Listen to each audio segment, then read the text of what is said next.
Hello বন্ধুরা, নিয়ে চলে এসেছি নতুন একটি ভুতুড়ে গল্প। আজ যে ভুতুড়ে গল্পটি তোমাদের শোনাবো সেটি হলো গ্রামের ভুতুড়ে বটগাছ। তো দেরি না করে ভিডিওটা শুরু করা যাক। একসময় একটি ছোট্ট গ্রামের ঠিক মাঝখানে ছিল একটি বিশাল বটগাছ।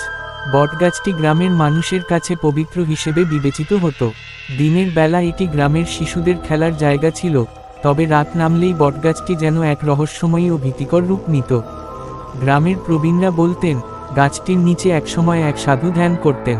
তিনি কোনো এক অজ্ঞাত কারণে সেখানে প্রাণ হারান, আর তারপর থেকেই গাছটি ভুতুড়ে হয়ে ওঠে। কেউ কেউ বলতো, গভীর রাতে বটগাছের শেকড়গুলো নাকি মাটির উপর উঠে মানুষের পায়ের কাছে গুটিয়ে আসে। কেউ কেউ আবার দেখেছে, গাছের ডালে সাদা কাপড় পরা কোনো এক মূর্তি ঝুলে থাকে। এক রাতে গ্রামের কিশোর অজিত এবং তার বন্ধুরা সাহস করে ঠিক করল, বটগাছের কাছে গিয়ে দেখবে কি আছে। তারা সবাই হাতে লণ্ঠন নিয়ে গাছের দিকে এগোতে লাগলো। প্রথমে কিছুই অস্বাভাবিক মনে হচ্ছিল না, কিন্তু যখন তারা গাছের কাছাকাছি পৌঁছালো, বাতাস হঠাৎ থমকে গেল। আশপাশে এক অদ্ভুত নীরবতা ছেয়ে গেল। ঠিক তখনই এক চিলেকোঠা থেকে মৃদু হাসির আওয়াজ শোনা গেল।